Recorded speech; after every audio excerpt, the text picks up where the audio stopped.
everybody. My name is Aaron, and as the leader of this meeting, I want to thank you for coming. The next part of our meeting is going to be a little different. What you're going to see and hear are several short monologues that I have written based upon this idea that death is not something to be feared. I pose the following scenario to you. When someone dies, death comes along and carries them into the afterlife.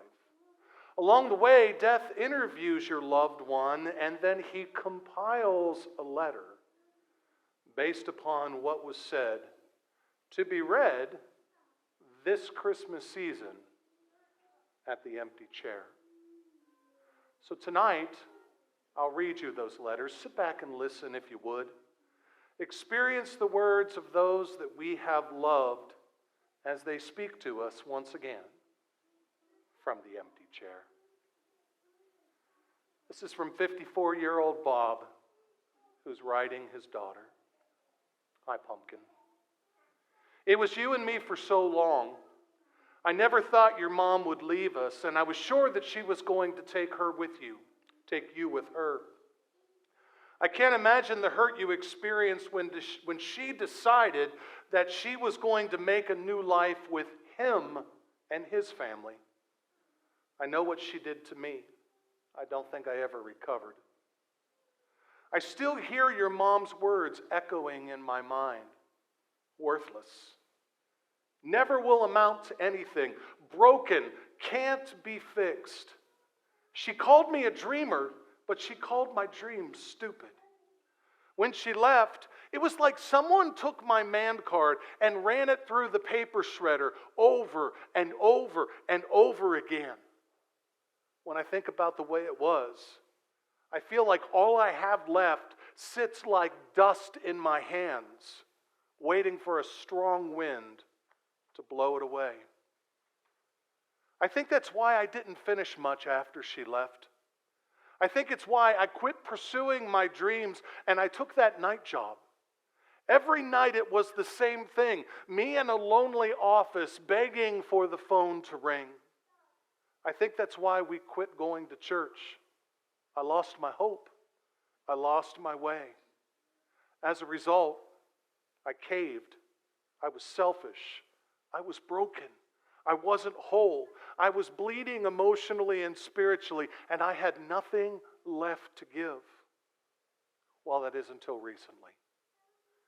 About 3 weeks ago, I got an invitation by my former insurance agent to come with him to church. I wanted to come up with an elaborate excuse, but nothing stuck. My mind just went blank. Walking into the church, it was different. I think people actually had a joy, and it wasn't because they were putting on a mask. They actually seemed genuine. A young woman sang with her grandfather. I thought of you. Another young man sang on the worship team. I thought of you again. Then the pastor got up to speak. As he talked about what Jesus had delivered us from, I felt this overwhelming heat within me that I'd never known before. There was a voice that kept on repeating, he's a regular guy just like you. He was, but he wasn't. The difference was that he was free and I could see it. I looked at the people there. There was that voice again. These are regular people just like you. The difference was so many of them also were free. When the service ended, I asked if I could be introduced to the pastor. When we walked up together, I think the rug got pulled out from under me. I could do nothing but cry. Standing there by that altar, I fell apart. The pastor actually held me up, and together with my friend, they introduced me to Jesus. I remember the words. He takes me just as I am, but he doesn't leave me there. He values me. I can't earn this. I don't deserve this. It's free. Because he loves me. The last few weeks of my life have been truly amazing. I wake up every morning with a sense that my soul is alive. I went back to that church. Last night I found myself singing one of their worship songs as I prepared for bed. Take me as you find me, all my fears and failures, fill my heart again. I give my life to follow everything I believe in. Now I surrender. With a sense of joy, I went to sleep. I woke up to a blinding light, and then I saw the source. He said his name was the angel of death, and my time on earth had finished. At first I was fearful, but there was something about that angel. He communicated a love. I recognized there was nothing to be afraid of. He talked to me the whole way to heaven. He told me that he would write a letter to be read from my empty chair, but I asked him to wait to finish it until I met Jesus. He said he would, and then I met Jesus. It wasn't what I thought it would be. It was so much more. And then to hear his words, "Well done, good and faithful servant." He said, I did good. No one ever said that to me before. He said, I did good. The next letter comes from 67-year-old Winston, who's writing his wife. My dearest Nina, I still think about my last day with you compared to all the previous months that were so hard. All the doctor's appointments in Indianapolis, this wasn't the way that it was supposed to be. We had a lot of plans for after I retired, but those got ruined because I chose to ignore the signs long before I admitted them. Looking back, I should have been more aggressive about maintaining my health, but there was always tomorrow. I thought, well, I'll catch up tomorrow. I can wait another day. I'm sorry I kept putting it off. Not a day passes when either A, I don't wish to come back to you, or B, I don't wish for you to come to me. The triple bypass in 18. I couldn't lose the excess fluids. We needed a specialist. There was the initial visit and then the diagnosis. There was the quiet car ride home. There were moments of optimism juggled together with times of blame and anger. You were such a fighter, constantly telling me that we were going to overcome this. You kept fighting even when they drained my lungs multiple times of fluids. I should have been surprised. You were always my fighter. Whether as a young mom or when you decided to join the Air National Guard at 30. You fought to get your college degree when all of your friends said you were too old to go to school. Your fight always made me want to fight harder. I only recently figured out why. As long as you were fighting, there was still hope.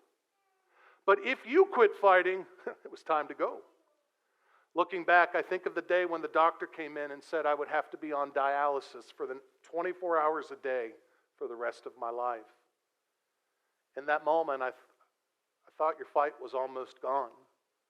But in one last push, you fought one more time. You fought to make sure that you and I would have one last wonderful day. We got home and everything was ready. I was pretty wiped out, but sleep came hard that night. I relaxed a little bit more when my favorite cat jumped into the bed with me and lay on my chest. His purr was that white noise that I needed, and soon I escaped into sleep. I woke up the next morning with my love right there beside me. I saw my sister a little bit, and then I had a hankering for some dog and suds. That Texas burger, fries, and root beer, well, it hit the spot. I wanted to get up from my hospital bed, and soon with the help of my girls, I was actually upright in my favorite chair. And then I had one more request. I wanted to actually see the Cubs win a game when I was paying attention to it. Could you believe it? They won. All the excitement had me tired, but not too tired to pass on one of your famous lemon meringue pies. I went back to bed, and slightly after 7:30, not even 24 hours later, I saw an angel. He said his name was Death, and he was here to take me into the afterlife. At first, I was scared. I guess I was scared because I wondered if I had done enough to get into heaven. As we got closer, I asked Death what would occur, and he said to me, "You're going to be asked, what did you do with the gift of life? And secondly, you'll be asked, what did you do with Jesus?" I came right out and asked if I was going to be good enough to make it into heaven. And all Death said to me was, "His grace is enough." He then asked me if I wanted him to write a letter to be read from my empty chair this Christmas. I said I did. But this is what I wanted to be sure that you read. Nita, you cannot believe this place. The brightness, the air, a deep breath here lasts a full minute. Everything is clean. The weather is perfect. So many people, and no one even argues. Do you remember Mr. Johnson? He's here. I saw your mom. Your grandpa snuck up behind me and he gave me a bear hug. I saw Paul and Timmy. I met your great-grandmother who had immigrated from Poland, and it's true. She really did have a mustache.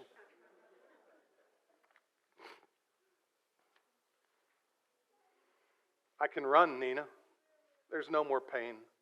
I'm stronger than I ever was. Oh, and remember how we always wanted to travel? You can't believe the destination events that heaven has. We thought the beach was great. Well, wait for you and I to be able to travel through space and watch a star being born. And then I met Jesus. I mean, literally, I could put my hands on him. I had a million questions because I felt so unworthy of this place. He showed me something I had long forgotten. A Sunday school room in a church long ago. A prayer uttered and my sins forgiven. He went further to show me my life where that prayer had made its mark. That prayer allowed me to love you and Michelle like you needed. That prayer kept me honest. That prayer guided me through our tough times. And yes, there are times I think I did the complete opposite of that prayer. But to those things, Jesus mouthed these words, "My grace is enough." He said he started the work, and now he's finished it. This all happened in 22 hours. I can't wait to see what tomorrow brings. This is from 42-year-old Myra, who's writing her husband. To my darling Peter Cheney, why was our life so busy? It seemed like every day we had something more to tear us away from our foundation. We promised each other that we would build a life with Jesus at the center. We planned to have a team, Team Cheney. A cord with 3 strands is not broken, you said. But we failed. And now I wonder, is busyness responsible for all of this? We were 19 and in love. You were working hard to get options so that the farm wasn't our only choice. I worked at the Dog and Suds. Then you graduated LTC. That night you asked me to marry you will be in my memory forever. There was the gasoline. I love you spelled out in fire on the ground. There was the police. There was the fire department. There was my father's glare. There was the fines. It was the most romantic thing I had ever seen. Babies. We wanted a ton of them. In my mind, I had us doing the baby thing together. We said we were Team Cheney, and we were, until we weren't. I remember when you had to buck up and trade in your truck for our minivan. I think a little bit of you died, but you did it. Go Team Cheney. As we filled that van over the years, though, there was more and more of a desire to be a part of another team. Team Cheney took a back seat. Pretty soon, it became Team Little League, Team Basketball, Team Cheerleading, Team Soccer. Team Cheney became almost an afterthought because we spent so much time running here and there, but we rarely were together. We lived our days practice to practice and game to game. We often had you with one group of kids and me with the other. Did we intend well? Of course we did. Did we lose our way? Well, Peter, I knew we had lost our way when we broke the first of the 10 Commandments. Thou shalt have no other gods before me. And do you know how I know we broke it? We allowed everything else to be a priority. I mean, church was optional if it fit our schedule. We quit reading the Bible to the kids at night.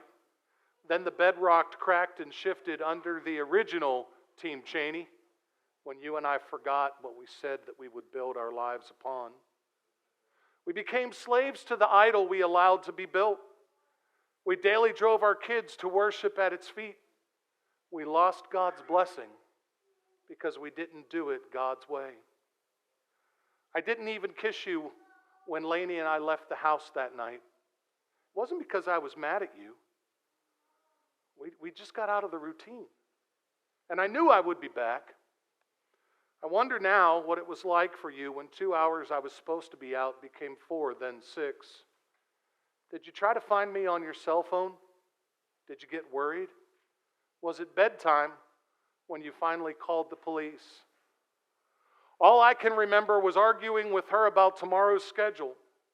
She pushed my last button, and I made a hard right-hand turn and looked up to see a semi at full stop. The impact was deafening, and then everything went black. We awoke to death having her by one hand and me by the other. It was weird to look down and see the wreck. It was even weirder to see death half lit up like a fluorescent light on my side, yet dim with only the faintest glow on hers. He told us that he would write a letter for us in the hopes of bringing you all comfort because we didn't make it. There would be 2 empty seats at your mom's table this Christmas. What I want to write you about came from my experience when I got to heaven. The angel called my name, and in the loudest fanfare, I walked through heaven's gates. Then the doors shut. I waited for our baby girl to walk through. A minute became 5, and 5 became 10. Peter, she never walked through the door. I know they say there's no sadness in heaven, but our baby never walked through the door. How am I supposed to live with that? All I can do is dictate this letter. Peter, you can't let this happen again. There is no trophy that is worth this. This is from 62-year-old Deborah writing her son. Dear Sam, I remember when you and your brother enlisted, I was so proud of you for carrying on the family military tradition. I remember your graduation from boot camp thinking to myself how good looking you boys were. You would become men. I sat in the stands looking at your pictures, the ones I held in my hands of the 2 of you, shaved heads and not a hint of a smile. You were ready, but I began praying that you would never have to see conflict. I shudder still when I remember the sight of those planes hitting the World Trade Center. My heart broke for those who died, but inside my fears were exploding because I knew the consequence of this attack. My sons would go to war. Not only I, but their wives would live in daily fear of not knowing when the notice would come, and we would either greet a chaplain at the door or be handed a ticket to the military hospital in Landstuhl, Germany. I think I've spent a lifetime preparing for that moment. What I was more naive about was how a warfighter cannot unsee what he sees in combat. It can't help but change you. I watched the effect on your dad. It hung like a weight around his neck, bending him a little lower every deployment. The boy who used to sing love songs and play on his guitar came back each time a little more dead inside. But he had dreams, terrible dreams. When we would talk about it, which was rare, the imagery was overwhelming. He cried. Your daddy cried, not a lonely tear streaming down his cheek, but overwhelming convulsions of pent-up pain. It would emotionally exhaust him. He would then lay with his head in my lap to fall asleep, and I would see those images playing out in my mind. I pray every day that you won't have to see this, but I knew you would. I prayed for your wife that she would have the strength to support you, though at times I knew she couldn't. Your last trip home, I saw the signs like I had never seen them before. You isolated. You were up all night. You were never a brooder, but it was like you were trapped in mud and slowly sinking deeper into it. You were short with Sarah. You were quick to bark at your girls. Did you see how they cowered from you? They wanted to love you, to help you, but they just didn't understand. I know my death caught us all by surprise. It was such a weird feeling. I had battle planned my tomorrow and closed my eyes in darkness, and I woke to this amazing light. Death sat right on the edge of my bed, glowing brighter than a star. As he took me upward, he asked me if I'd like to leave a letter to be read from my empty chair. As your mom, you knew I would, and I've got a couple orders that I'd like you to follow. Number one, don't make my pumpkin pie. No one has ever got it right but me, and I don't want this first year to be the one remembered as the year Grandma's pies weren't the same. Number two, I need you to check on your daddy regular like. And number three, please, Sam, and I'm begging you, get help. I watched this almost destroy your daddy, and I see you on a similar path. There's so much more offered now. There's so much better of an understanding. You don't have to face this demon on your own. Now, you better do what I said. Don't make me come down there. I love you, Mom. I have one final letter to share with you tonight. This comes from 78-year-old Paul, who's writing his wife. Dear Susan, when we walked down the aisle together in 1972, I guess I didn't foresee 50 years ahead. We made it, baby.